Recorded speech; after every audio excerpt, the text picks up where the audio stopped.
Hello and welcome to Murphy's Garden and welcome to spring, and this is the tour of our garden in early spring. I don't think I've done a video at this time of year before quite as early as this, but luckily here in the UK we've had such beautiful weather and it's just been glorious. So I just wanted to capture the garden now just as all the blossom is out and everything is looking quite pretty.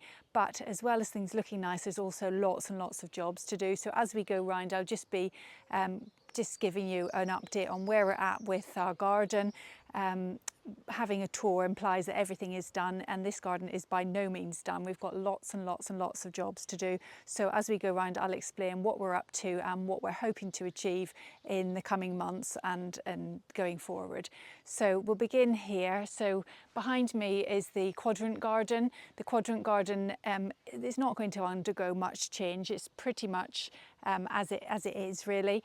There's lots of bulbs and things emerging, few tulips and things. To be honest, I haven't planted any tulips. I didn't plant any tulips this autumn. I usually plant more cream and white flag tulips down the long walk every year, but I haven't actually done that this year, but there are a few. The quadrant garden, there's lots of things emerging, and I normally put in some supports and things for the plants to grow through, so I've yet to do that, but I must say when they do go in, they do look quite ugly, so it's nice just to capture the garden before the structures and supports go in. The only thing we are going to do at this part of the garden is to put the obelisks in. So if you watched the last video, I was just doing some jobs and things. One of them was painting the obelisk. We had 6 obelisks in the top borders, which were painted white. I've repainted them in a kind of greeny colour and they look lovely. So they're just behind me on the path. I don't know if you can see just there. So we will be installing those. I think Al wants to put something round the legs just to stop the wood rotting, but they're all painted and they'll go in, and I think they'll create a bit of height, which this part of the garden I think needs. We did used to have trellis along the back there which gave a bit of height. With that gone, I like it gone, but I do think we need a little bit of height just to lift this area. So that's the quadrant garden. And this area is the Hornbeam walk, called the Hornbeam walk for obvious reasons. We've got a row of pleached hornbeam trees in here. There are 10 in total. We love the effect that they created. We put them in primarily to block out an overlooking window, neighbour's house looking straight into our garden. That was the principal reason for putting them in. And we loved it so much. They bring lots and lots of birds into the garden. We fill them with there's bird feeders all the way along, and the birds just use it as a playground. They play in it like a climbing frame. It's lovely. They're all over all the time, lots of noises, and it's just lovely, a joy to watch, particularly from the upstairs windows. You can see them.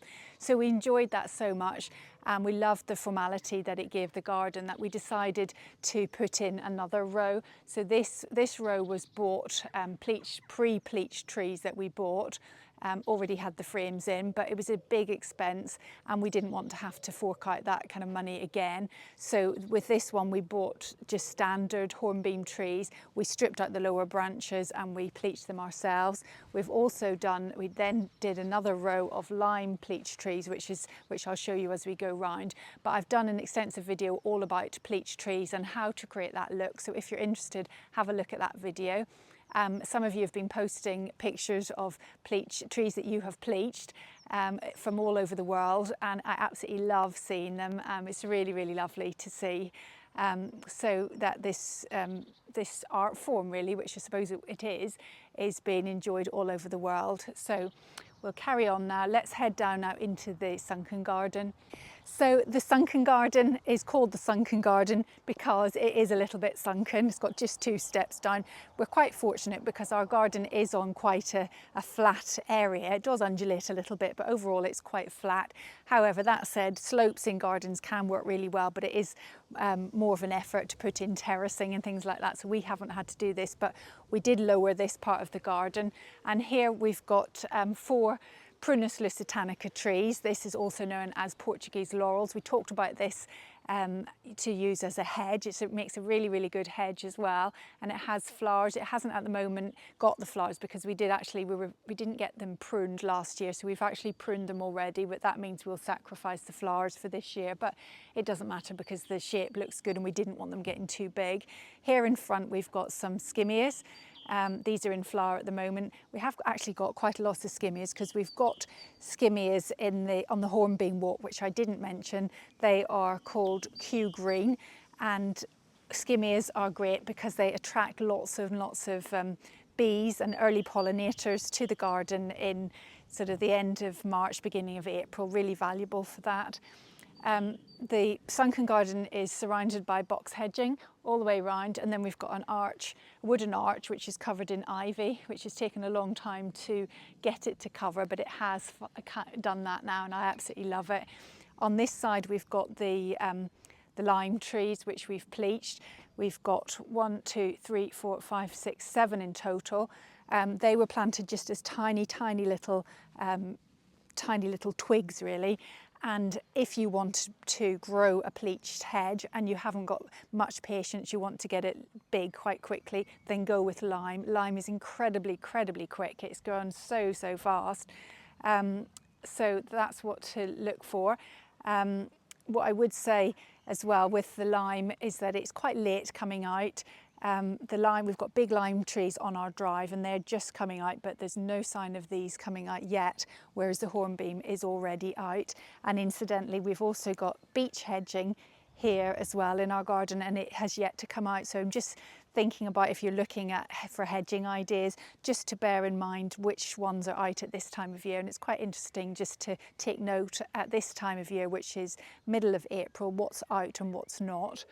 So down here in the Sunken garden as well, we've got some hydrangea. These are hydrangea Annabelle, which I grew initially to put in underneath the hornbeam walk, but actually I ended up not using that and I've used skimmias instead. So I've put them here instead underneath the limes. However, we had rabbits last year and a lot of them they all got eaten. So they are struggling a little bit. One is doing very well, but the others less so. So I might have to buy a few replacement ones because they have suffered a little bit. So let's go now into the woodland garden. And I'm now in the woodland garden, and this is very much a spring garden. So all the bulbs are out.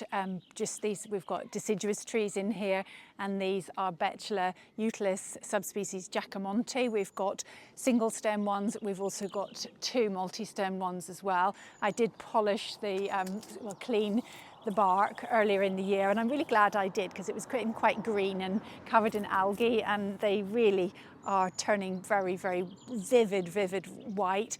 And I think they're complemented by this plant here in the background, which is spirea. It's looking fabulous. What was letting this area down was the fence. So the fence was really green and really horrible.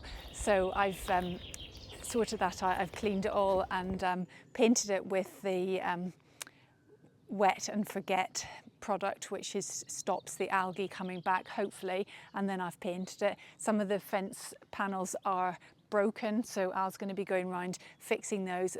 All the ones down there I haven't painted because they all have to be replaced, but just by painting it that grey colour, it makes the plants really stand out against them. We have got lots of whites and vivid greens, and what my plan is along here, we've got some paracanthus, which I put in probably about 2-3 years ago. It's getting quite big now, and what we want to do is train all along this fence line to cover the fence and make that fence really disappear.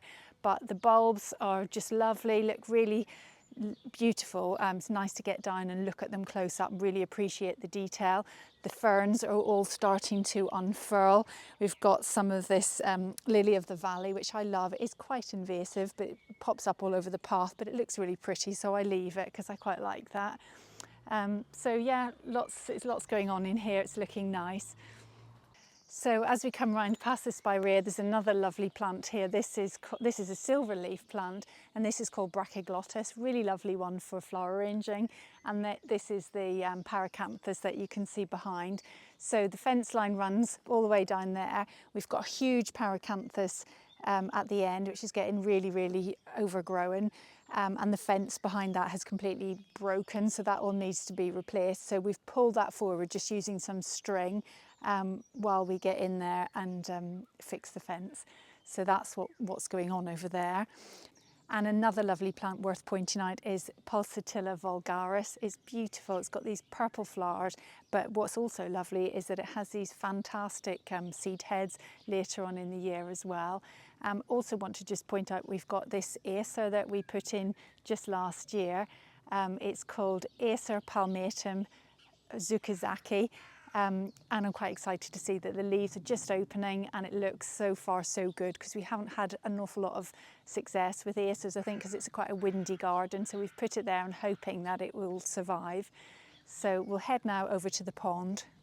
So this is a nice little area to sit on a very hot day, which it isn't really this evening, but it's pleasant enough. But to sit here just to look over the garden, we've got fish in this pond. The fish pond, I have painted it just to keep it going a little bit longer, but the sleepers on this fish pond are really quite rotten, so much so that I nearly fell in, because that one is very rotten. So we will have to come revisit this area and do something about it. There's lots of things need sorting out here. I need to sort of get in here and have a good old sort out and get rid of all the green algae off this furniture as well. So jobs to do here. So this area is our old vegetable patch, and it's my nursery really. It's where I bring on all the plants that I'm going to be using for other projects. So these are all the plants that are going to be used in the top border redesign. So we'll go and have a look up at the top borders, and I'll show you where they're going to go, where their home will be long term. But everything's doing really well. Potted it all on using our compost, and everything's looking quite healthy. I've just got to keep it all watered over the summer. Okay, this is an area that requires a big redesign. It's never looked right. It's kind of the existing part of the garden when we first did it, and it's the sort of only bit that's left that really jars and isn't right. So I've come up with a plan for this area. I've designed it all out. Doing the video I did on designing a garden and working with shapes, I did a lot of research, and I came across some really quite good ideas that I've incorporated into this design, because what my problem with this area is that it has to look good from above, from looking out of the window, looking down on this area. It has to look good from the outbuilding, so the view, when we eventually get round to doing up the outbuilding, the view will come this way, so it needs to look good from that way. It has to look good on the ground, looking up this way. It has to draw the eye and work well with the quadrant garden. So there's a lot of demands from it, and we've also got to incorporate that area over there as well. So it's quite kind of difficult to decide what to do, but I've settled on a design, really pleased with it. It fits perfectly, it fits really, really well. We've got the existing Amilankia trees, which we put in a few years ago, and they're doing very, very well, and they have looked spectacular. They have just pretty much gone over. There's a few little flowers on them, but they've looked really, really lovely. And the other thing that's looking nice, the blossom is just opening on the cherry tree, and not far behind it will be the Clematis montana, which grows up the cherry tree, and that's like a big cascade of white flowers. It looks beautiful. So so this area, we're going to be getting on with this soon, so keep watching in the subsequent videos when we'll eventually get to this. So just to show you the Hornbeam walk in context, so this is coming back up the Hornbeam walk, and you'll see that where we put the hornbeam trees, underneath we had a lot of mishmash planting, lots of different things, and it was really jarring. It didn't really work, because it didn't work with the kind of straight lines and the formality of the hornbeam. So we removed all of that this time last year, and we put in just skimmias all the way up. And as I said before, these are called Q green. We chose this variety because apparently they can tolerate a bit of sun. Mostly skimmias like shade. This side, the problem is that this side is in quite deep shade, particularly in the summer when the leaves are all out. But this side is sort of semi-shade. It does get some of the sun coming in this way. Until these trees get a bit bigger, they're going to get a bit of sun. So it was trying to think about what we could plant. We thought about the hydrangea, strong Annabelle, but we felt that the soil is quite dry. Hopefully the skimmias can tolerate that a little bit better than hydrangeas tend to not, they tend to really flop down in our garden because our soil is so free draining. So we've put the skimmias in. They so far so good, they look good. We've got one casualty, which the rabbit attacked that one and ate it right down to the bottom, and it hasn't really come back, it's struggling. But the rest of them are looking quite good, and they're covered in bees. All times they're covered in bees because it's a really useful source of pollen at this time of year. So the other thing I wanted to tell you about, so with any garden design, when you have a long view like this, you obviously need a focal point at the end. So the story with this area is that we had a piece of trellis that ran across here. The reason we put the trellis in not long after we moved in, when we did the patio, was because, remember when we moved in, there was nothing here. There were no hedges. This was all completely open, and we've got a drive running around the back. So we wanted some privacy. So this was kind of like the end of our garden. So we put the trellis in, and we had our table here. We used to have our dinner here. And so we wanted privacy, so that's what the trellis was for. But we kept the trellis, and we had climbers growing over it, and it looked quite nice. And we had all these pots up against it, collections of pots and things, and it looked nice. But then what happened? It was rotting. It'd been rotting for a few years, and then over Christmas period, the visiting peacock that comes jumped on the trellis, and the whole trellis collapsed, and the peacock got a bit of a shock, I think. But it forced our hand. The whole trellis had to be taken down. So that's all gone, and we've left it like this since then, because we've been just thinking over this last few months what it is, hello Murph, what it is we wanted to put in its place, because we need a focal point. It has to lead to something. We did contemplate, should we have something, an archway going through into the vegetable patch, but we've kind of decided against that. We want this to be a full stop. However, it doesn't need to be impenetrable, because you can see through it and see something beyond. So we've come up with a really good idea. I think it's a good idea. So we'll be implementing that in the coming weeks. This bit of panelling is going to go. This ceanothus will come out as well. But I've painted all this fence, and then we'll get this area completed again and get it looking a bit nicer.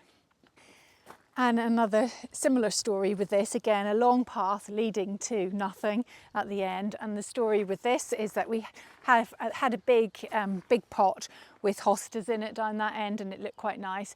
Then last year we put Olivia's, the door from her garden, her Tatton flower show garden, we put that there, and it looked okay, but to be honest, it's starting to rot. So we've moved that. The fencing behind there is completely falling down and rotting, so that's all gone, because we need to fix the fencing. So that's why there's nothing there at the moment, but that will be getting sorted out. The long walk consists of this gravel drive which opens up into a sort of diamond shape. We've tried to punctuate each of the entrance points with a box ball. Speaking of box, the box has all been treated, so we do box, as I said in the hedging video, no longer is a sort of low maintenance plant. You do have to, or we find you do have to look after it to stop it getting box blight and other associated problems, and the best way of doing that is to keep it really healthy. So we use a product by Top Boxes, which we spray on every month through the growing season. So we did one last month and April, all the way through every month until I think it's about September, October time. And then twice a year we also give it a general, some general fertiliser, which is again a Top Boxes product. There's little balls you can just make out underneath the hedge, because Olivia did it all yesterday. So you just put these slow release granules underneath the hedge, and that will really feed the plants and make them much more resistant to disease.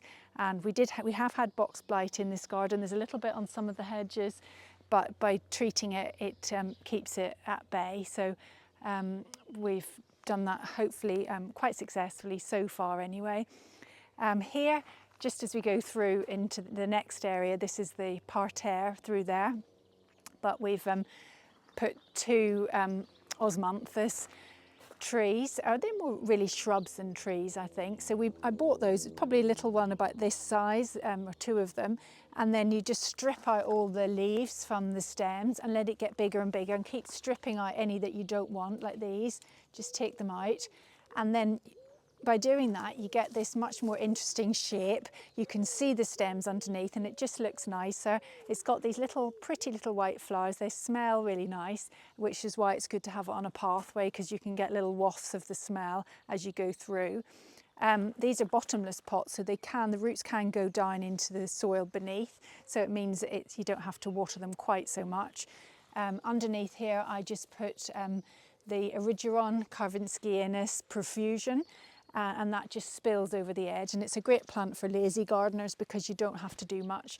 You don't have to plant it every year. It stays in there all year. It gets, I leave the old growth on, and then in the spring I cut it back. I did give it a bit of a cut back, but I haven't actually done it very well. So I'll give it another chop back because we've got all this lovely new growth coming through, and that will just spill over and just soften the whole area. So we'll head now into the parterre. So just as we head into the parterre, you'll see we've got yew hedging. So the yew hedging is quite juvenile, hasn't been in that long, but it's certainly reached the height we want it to reach. So it's just a case now of encouraging that forward-facing growth, stopping, getting all these holes to grow out. So we want some of that growth to come through. The pigeons keep making nests in there. The bit that we've left at the top, because we do intend to put some balls on the top just to frame that view heading into the parterre. And this is our rose parterre. So it's made up of cobble sets. Really great product. It was hard to lay, it took a long time to lay, but they're not going anywhere and they're really solid and secure and give us no problem. I love this area primarily because it's very low maintenance. Apart from cutting the box hedging and the yew hedging, there's not an awful lot else to do. We've got roses in here. These are Desdemona roses. After initially getting it wrong, I put in some ballerina roses and they just didn't work. They kind of had a more of a sprawling habit, whereas these are lovely sort of upright, nice height shrub roses, and they're Desdemona. They've got this beautiful white, well, they come through pink, very blush pink rose, and then it turns white and it smells lovely, and they're just lovely.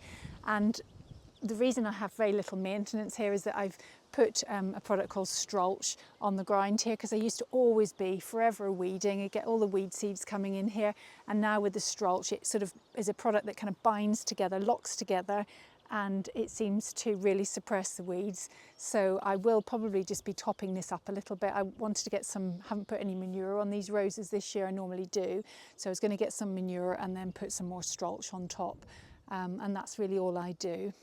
So just to give you some bearings, so this is the parterre, come through here, and then there's a little path that you can go out and into the rest of the garden, or you can go into here, which is the seating area. The seating area is looking a bit scruffy because it's all covered over for winter. I haven't taken that out of its winter covers. We don't use this area at all in the winter months, but it really comes into its own in the summer. It's a very sunny little part of the garden.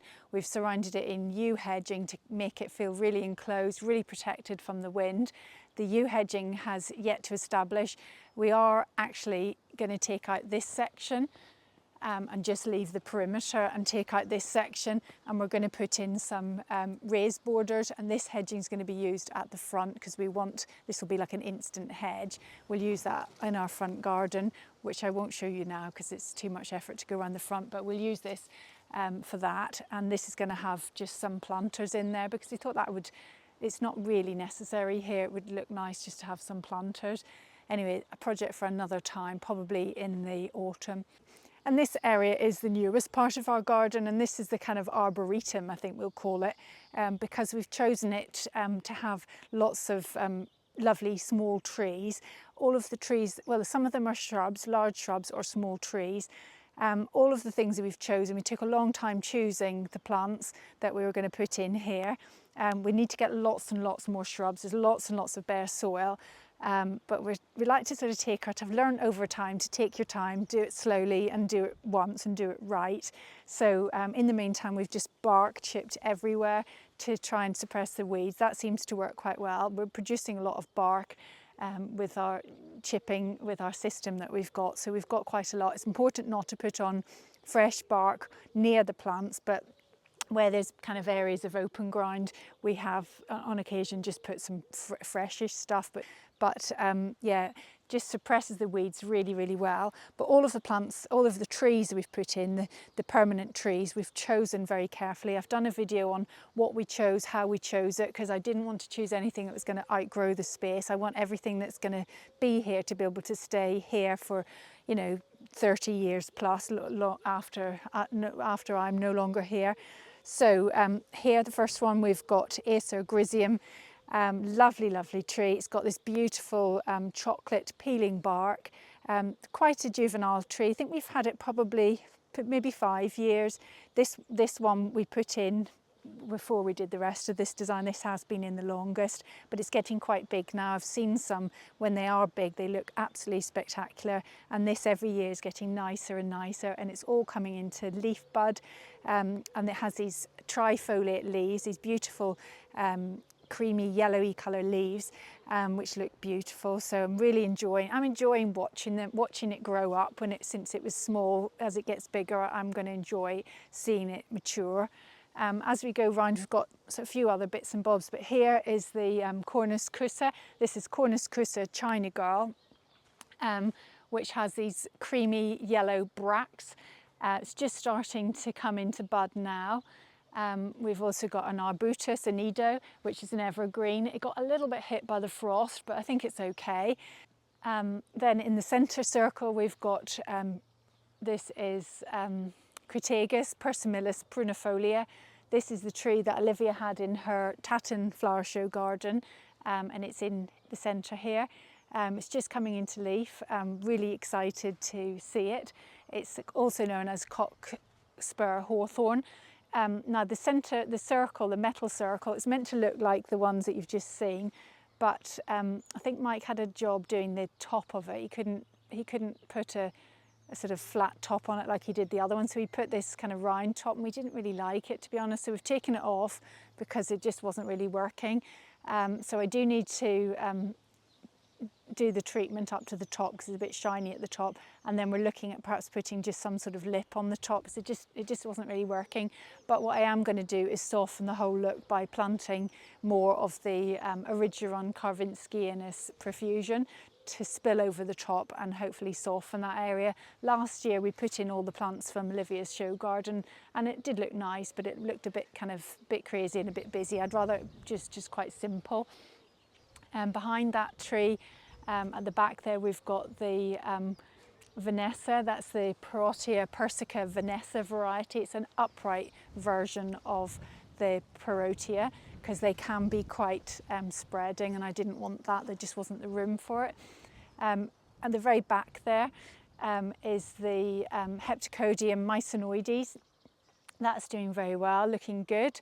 And then we've also got the forest pansy, Cercis canadensis forest pansy, which is just starting to come into leaf. And this is Euonymus europaeus red cascade. And we've got a Magnolia grandiflora. And then I also want to show you this Mahonia. So Mahonias, I was never very keen on Mahonias, and then this one that we've got has been flowering over the winter, and it just looked beautiful. When nothing else was in flower, it had these spectacular yellow flowers that was attracting the pollinators, and I just loved it. Because it looks like a big kind of green spiky blob, what we've done is, or what Alistair did yesterday actually, is just strip out, like we did the osmanthus, strip out the lower branches to create this nice kind of sculptural form so you can see the lower branches. And just by doing that with lots of shrubs and trees, it can make them look less blobby and a bit more sculptural. So really like that. Behind that we've got the Viburnum Kilimanjaro, which is spectacular when it comes out. It hasn't come out yet, it's got that joy to come. And then also, as well as Amilanches down by the house, Amilanches are fantastic because they are a really good small tree, and we've got another one that we've just put in, and it's just finished flowering actually, but it's called Robin Hill, and it's another lovely one. So really looking forward to that getting big, because I think that's going to look lovely where we've put it. So all in all, this area is looking good, but lots and lots of work needs to be done, a lot more ground cover. We've got the taller kind of canopy plants have gone in, but there needs to be an awful lot more. So we've got that to do, probably in the autumn. I think it's not a good idea to plant now, but one of the things we have been doing by adding all this mulch, it's breaking down and it's really improving the soil. This is the worst part of our garden for the soil. It was like dust, it was horrible. It had no goodness to it at all, but it's interesting when you scrape back all the bark chippings, it's really moist underneath there and it's really retaining the moisture, so it's definitely improving the soil. So it's probably not a bad thing waiting to plant until the soil has improved a little bit. the roses along the trellis. So this is the trellis that was in the lower part of the garden that we recycled, we repainted it, moved it here, and we've planted roses up against it. Probably in the long term the roses won't do so well because they'll be cast into shade when the trees get bigger, but that's, you know, that's probably 20 years away. So in the meantime we'll enjoy the roses on the trellis and clematis as well. And this is the working part of the garden, which is equally as important as any other because this is where everything is processed. So we've done several videos all about how we compost and how we sieve the compost, and I've also done a video on about shredding. So several people have asked about what's the difference between shredders and chippers. So I've done a video on that. So if you're interested, a bit of a niche topic, but if you're interested in that, the next video will be all about the difference between shredders and chippers.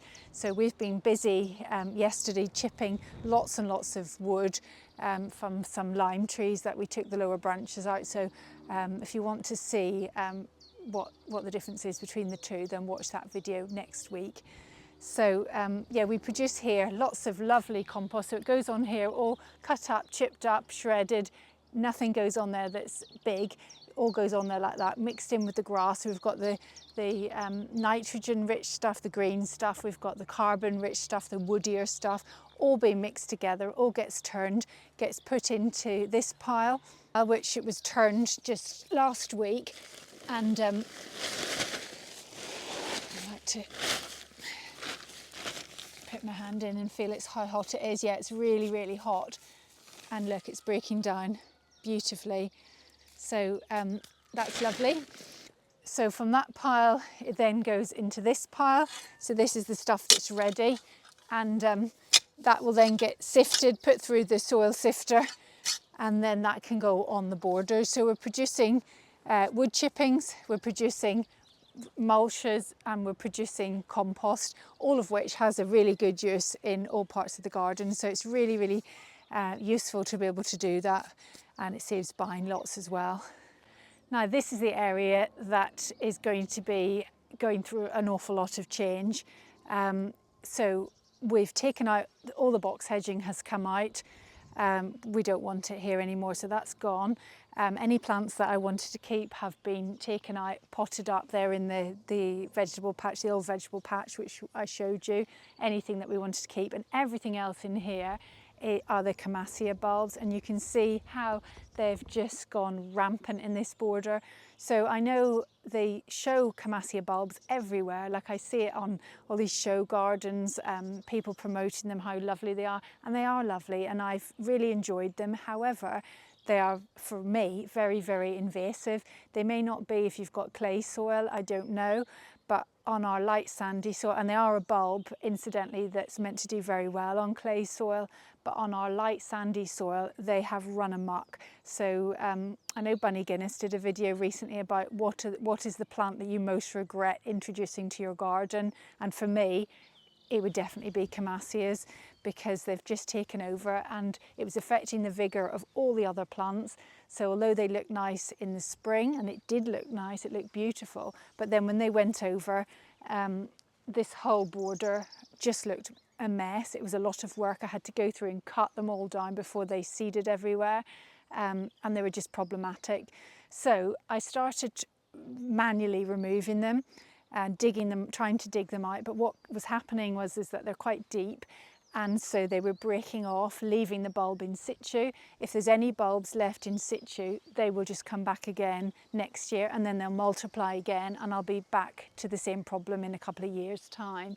So we have debated how to go about doing it, and in the end we've had to use weed killer. I know lots of people are very anti chemicals and things, but honestly there was just no other way of doing it.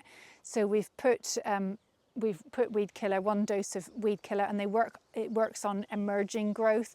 So as it was emerging, we've put it on, and it's turning yellow, it's knocking it back, and it's going to kill off the bulb, I'm hoping. We've done it before the beech comes out, because it doesn't work on anything that isn't green. It only works on green growth. So I'm hoping it won't affect the beech, which it shouldn't do. So everything in here has been treated with that. So that's why we're leaving it. We've left it now, it's been about 2 weeks since we did it, and we'll just leave it a little bit longer. Once we know it's dead, then we can go through here and literally rip everything out, and then we'll be starting again. We'll use the compost that we've got in the compost heap to reinvigorate the soil after doing that. It's not something I particularly wanted to do, but there really was no other way of getting all of these out successfully. So we'll be putting the goodness back into the soil with the compost, and then we'll be getting ready to plant later on in the year. But before we do, we've got to do the construction. So the plan is, in this area we're going to have some water up the middle. This will be a rill just of still water reflecting the sky. I don't want to have plants in it, I just want it to be like a mirror of the sky. And then at the end we're going to have, we've got a little summer house that will go at the end. So I've got the plans all down on paper. I've drawn it all out, how I'm going to put the plants in.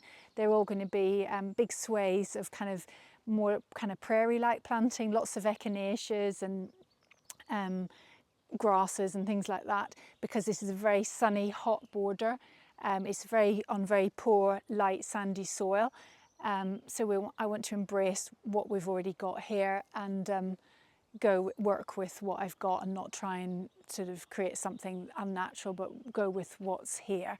So that's the plan for this area. It's going to be a lot of work, but we're hoping to get to this very soon. And welcome to the vegetable patch. So the vegetable patch is a lovely area.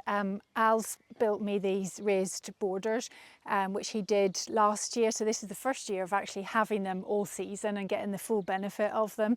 I have had to put these covers over them because we've got a visiting peacock that comes down and will devour everything in sight if it's not covered. So that's why that's on them. We need to do it a bit nicer than this, but this is just a temporary measure. Here I've got some salads and pak choy and lettuce leaves and beetroot and things like that I've started off.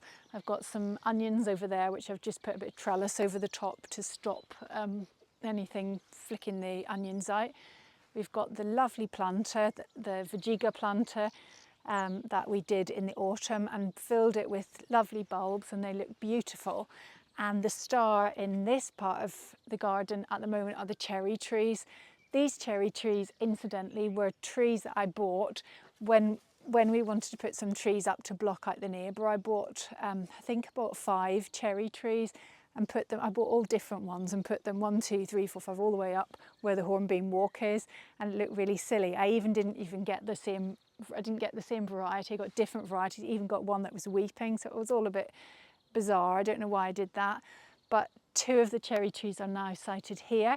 We don't want them to get too big, so Alistair did prune them a little bit last year, because when they get big, the roots get big and start to come into the vegetable patch, which I don't want.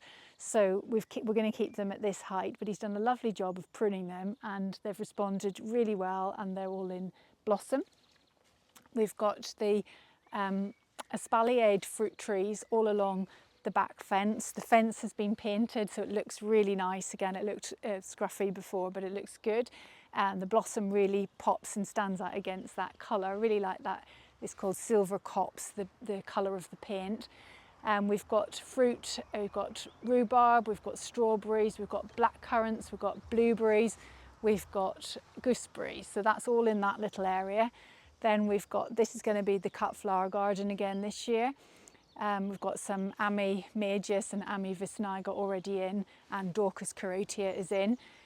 Then we've got some peas that have been planted and some broad beans and some potatoes.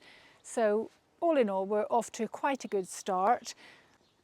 And we'll head now to the greenhouse, and here is just some clematis, which I've got 4 clematis, another 2 somewhere else, which will go on the obelisks when we install the obelisks into the quadrant garden.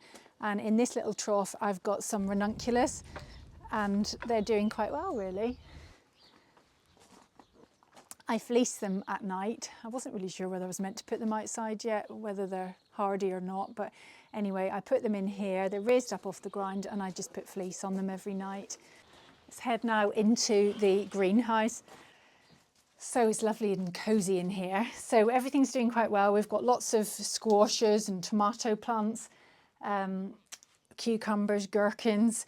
Got some of the little flowers and things, limonium, Amobium elatum, acroclinium, the double giant straw flowers, various things that are waiting to germinate.